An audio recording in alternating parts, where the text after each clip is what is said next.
Hey, what's going on, guys? In this video we are going to see how to use a nested for loop. Now nested for loop are used for many different things. You can print patterns, you can print tables, you can print table with numbers, something like that. In this video we are going to see how to print a table with numbers. For example, let's say we are going to create a table with six columns and 4 rows. Now we are going to see how to do that. And also we are going to print something like in each row, like we have four rows and 6 columns. So we are going to have, for the first row we are going to have 1, for the second row we are going to have 2, for the third row we are going to have 3. So let's see how to create that one. Now in order to do that, first I'm going to introduce integer for columns and rows. Integer columns and integer rows. Now since we want to do for 6 rows, we are going to create a for loop, and in this for loop first we are going to set the rows equal to 1 at the beginning, and then 1 in the beginning, and then we put a semicolon and we limit the rows. Like we have to put a limit right here, otherwise the for loop is going to run again and again, like it's just goes on and on and on. So we have to limit it. In order to do the limit, we put the rows less than or equal to 6 because we only need 6 rows. Then we do the increment each time it runs. Rows plus plus. So this is increment by 1, and then close it, and then we put a curly bracket. Inside this curly bracket we put another for loop. That's why we call this one nested for loop, because for loop inside a for loop. Now for loop, in this for loop we are going to introduce our columns. Initially we set this one equal to 1, and then we limit this one to 4 because we only need 4 columns, less than or equal to 4, and we do the increment of this column by 1 each time. So columns plus plus, and that's it for this one. Then we have to print. Okay, then we have to print the numbers. So printf %d, and then this one should be in double quote, %d, and quote finish right here. And we are going to store this one in columns, and actually we are going to print column numbers. So columns should be here, and then we close this one and then semicolon. Okay, and also we have to put a printf statement outside. This is going to print the value for each, like in a row it's going to print 6 times the same number.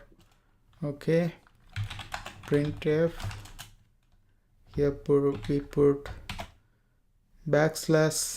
\n. Okay, that's it. Now let's see how it works.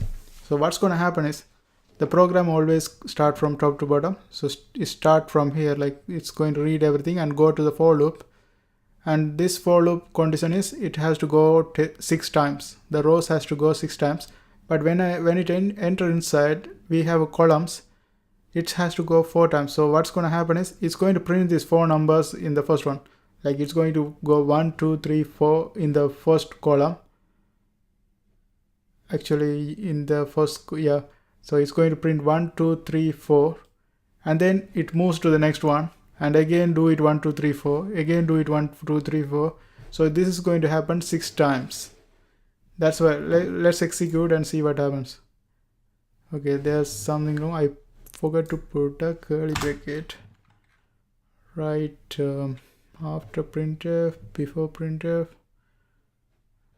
Let me see, am I missing anything? Column, this one, %d. Okay, let's see, 4 rows equal to 1, rows less than or equal to 6, everything looks perfect. Columns equal to 1. Okay, let's see what's the problem. Oh, this one should be a quote mark right here. Okay, let's close this. Now it should work. I need to leave a space here, otherwise it's going to print it together. Leave a space.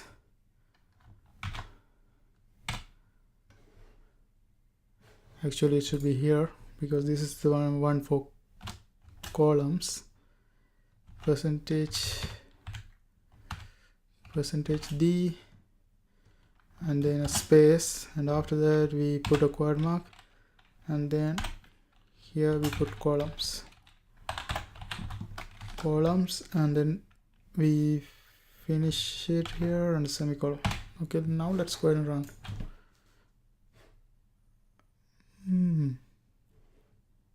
We are printing it 6 times for the first one. Okay, it's something wrong here, but it's actually the first row, first column. We can see that it's printing 1 2 3 for first, then going to the next line, and 1 2 3 for second, and going to the next line. Like it's going, like you can see the pattern. It goes inside the loop and it prints 1 2 3 4, and after that it's moving to the next line. That's the way it's working, right? And let's leave a space maybe.